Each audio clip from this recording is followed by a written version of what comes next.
¿Cómo se realiza el diagnóstico de la enfermedad de Crohn y de la colitis ulcerativa?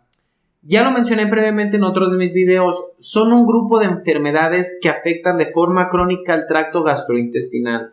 Estas enfermedades comparten varias características. De hecho, en centros sin tanta experiencia pueden llegar a confundirse, ya que comparten tanto síntomas, incluso pruebas de laboratorio, endoscopía y hasta patología, suelen parecerse. Sin embargo, son enfermedades distintas y el tratamiento, por supuesto que es distinto. Quédate en este video, estoy seguro que vas a encontrar información muy útil que te va a ayudar a tomar mejores decisiones.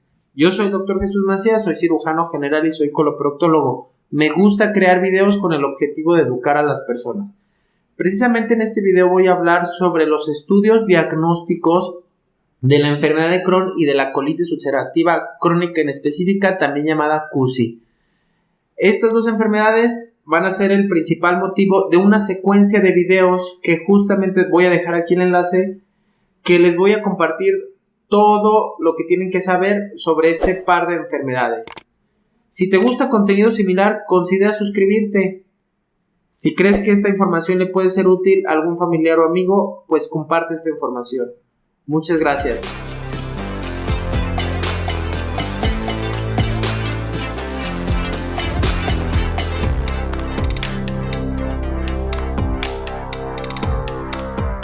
Tanto la colitis ulcerativa como la enfermedad del Crohn comparten causas, síntomas, pruebas diagnósticas, incluso a veces también comparten un poco el tratamiento, sin embargo son muy distintas. En centros con poca experiencia, estas enfermedades se suelen confundir bastante y tener tratamientos erróneos. ¿Cómo es que como médicos llegamos al diagnóstico ya sea de CUSI o de enfermedad de Crohn? Se requieren 5 aspectos: la historia clínica con la exploración física, pruebas de laboratorio, IDS, pruebas de imagen, estudios endoscópicos y finalmente estudios de histopatología. Voy a detallar cada uno de estos 5 elementos que son necesarios para llegar al diagnóstico en los próximos minutos. Primero que nada, la historia clínica y la exploración física. Es importante tener como médicos la sospecha de esta enfermedad. Como ya lo mencioné en otro de mis videos previamente, los principales síntomas, ya sea de la enfermedad de Crohn o de la colitis ulcerativa, nos van a orientar a que pueda ser una u otra enfermedad. De forma resumida, aquí en este video lo voy a comentar. La colitis ulcerativa afecta únicamente el colon, el recto principalmente. Y la enfermedad de Crohn afecta todo el tracto gastrointestinal de forma segmentaria, desde la boca hasta el ano. Estas diferencias nos van a permitir sospechar una u otra enfermedad. Sin embargo, existen múltiples enfermedades que también afectan al tracto gastrointestinal. Colitis, o también llamado síndrome de intestino irritable, una enfermedad diverticular, colitis infecciosa, colitis pseudomembranosa, colitis isquémica, etc. Existen múltiples enfermedades que pueden parecerse bastante a la enfermedad inflamatoria intestinal. Es por eso que esta historia clínica debe de ser minuciosa y detallada. Poder tan solo sospecharla, y entonces ahora sí vamos a poder pasar a los siguientes escenarios, que serían los siguientes elementos que voy a detallar más adelante. También en este apartado de la historia clínica y la exploración física nos permite determinar el grado de severidad. ¿Qué tan grave es la enfermedad y qué tanto afecta al tracto gastrointestinal? Desde los síntomas, desde cómo lo preguntamos y cómo le afecta al paciente, podemos determinar qué tan grave es. Porque puede ser un escenario muy leve o incluso aquellos que van a requerir una cirugía de urgencia o que pueda comprometer la vida. Si quieren más abordaje sobre los principales síntomas que pueden presentarse, ya sea para la enfermedad de Crohn o para la colitis ulcerativa, les dejo aquí el video para que vayan a ver exclusivamente sobre los síntomas tanto intestinales como extraintestinales de la enfermedad inflamatoria intestinal.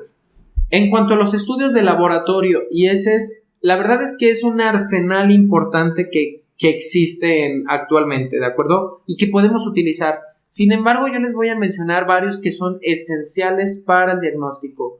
El primero de ellos, y quizá uno de los más importantes, la biometría hemática. Ya que los pacientes suelen presentar una diarrea con sangre, puede producir efectos a nivel de la hemoglobina y en consecuencia tener un cierto grado de anemia.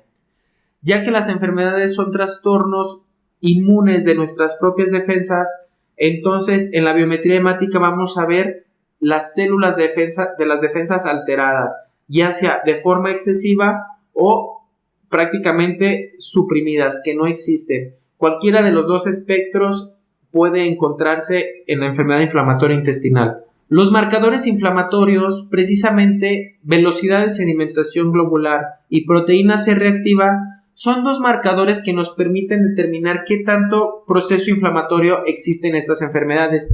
Nos ayudan tanto en el diagnóstico como para poder establecer un grado de severidad, incluso para el seguimiento después de la remisión clínica de la enfermedad.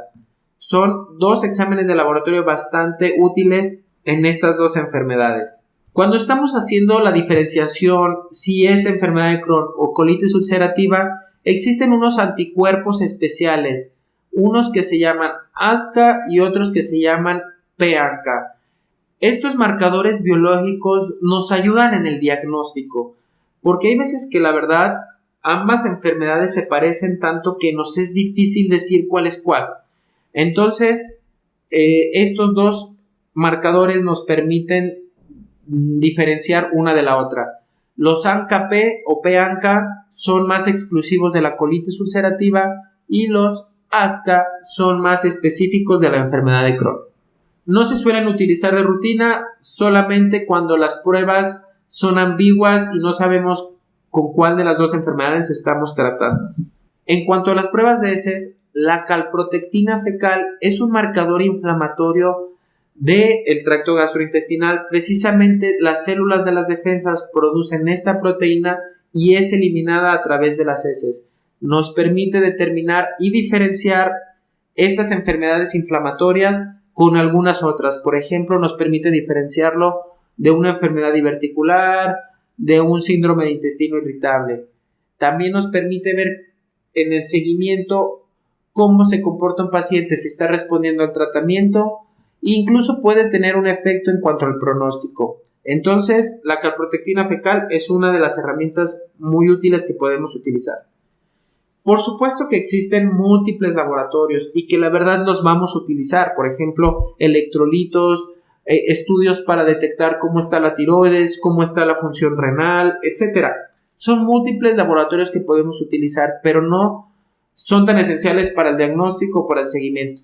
Dependerán de cada paciente, por supuesto. Si tenía un paciente muy grave, será necesario evaluarlo de forma general.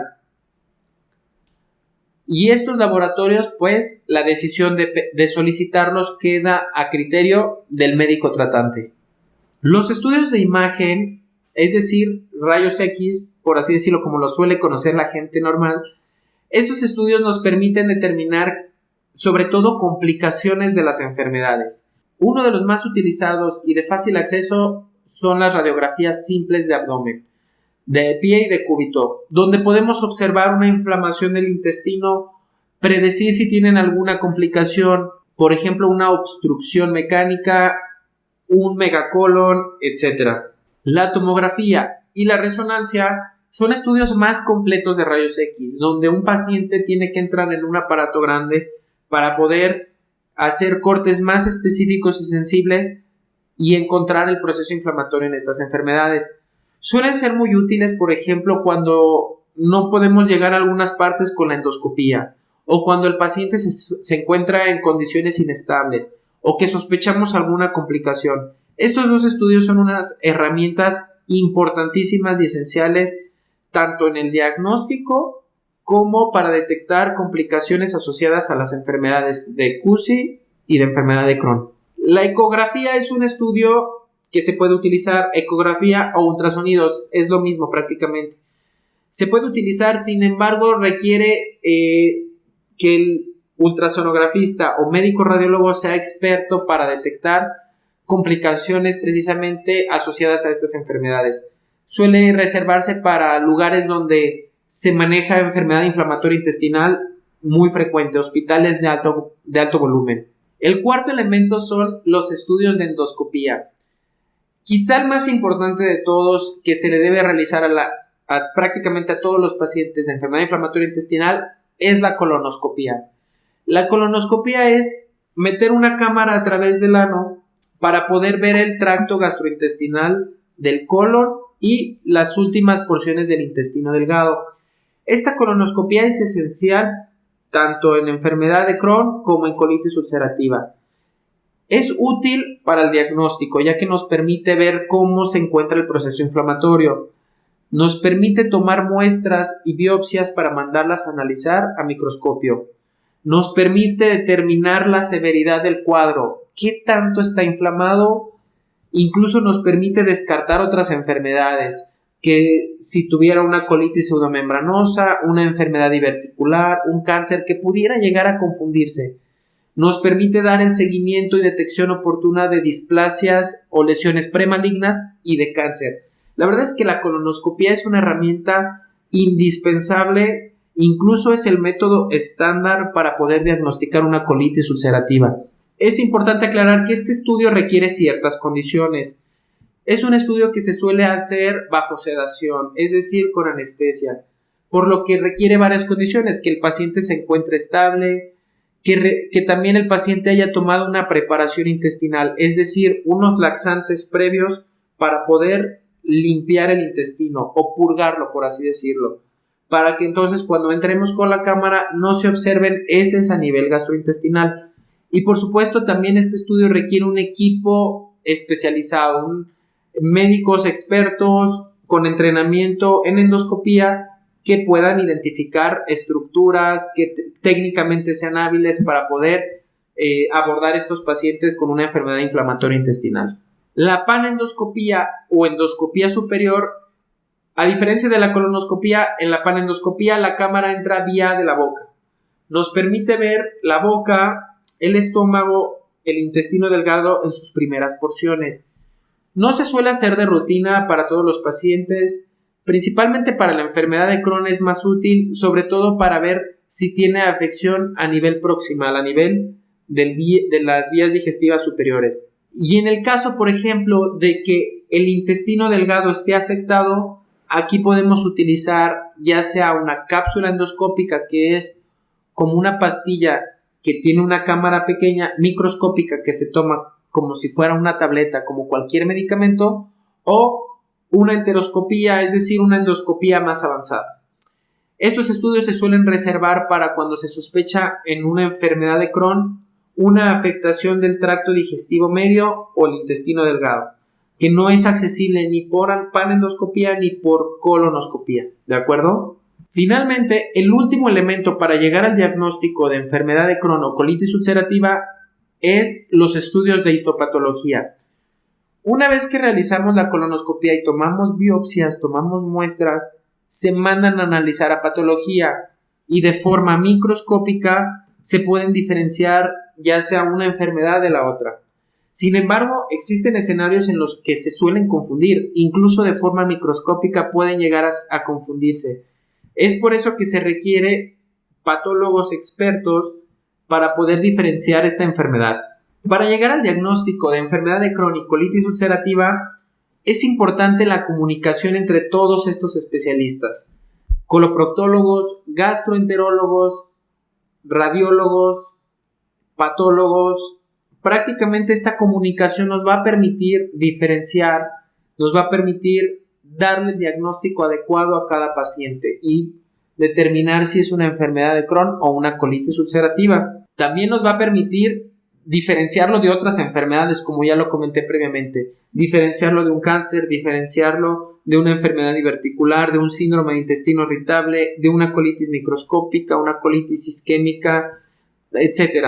La verdad es que existen múltiples enfermedades que pudieran llegar a parecerse e incluso pueden coexistir, por lo que la comunicación entre todo este grupo de especialistas nos va a hacer la diferencia en el diagnóstico y el tratamiento de un paciente. En resumen, el diagnóstico de la enfermedad de Crohn y de la colitis ulcerativa es una mezcla de los resultados de estos elementos. Yo les digo a los pacientes, es como un rompecabezas, es ir juntando las piezas e integrando el diagnóstico completo. De estos 5 elementos: la presentación clínica, los síntomas, los estudios de laboratorio de heces, estudios de imagen, la colonoscopía y los estudios microscópicos de histopatología. La suma de estos elementos nos van a permitir llegar al diagnóstico final y acertado de las enfermedades. Muchas gracias por ver este video. Recuerden que este video es parte de una secuencia, de una lista de reproducción donde yo hablo sobre las principales cosas que deben de saber los pacientes de la enfermedad inflamatoria intestinal, ya sea de enfermedad de Crohn o de colitis ulcerativa. Muchas gracias por ver este video. Yo soy el Dr. Jesús Macías, cirujano general y coloproctólogo. Te invito a suscribirte, darle un like o compartir esta información con algún familiar o amigo que creas que le pueda ayudar esta información. Te invito precisamente a ver el próximo video donde voy a hablar sobre el tratamiento de la colitis ulcerativa crónica inespecífica, también llamada CUSI.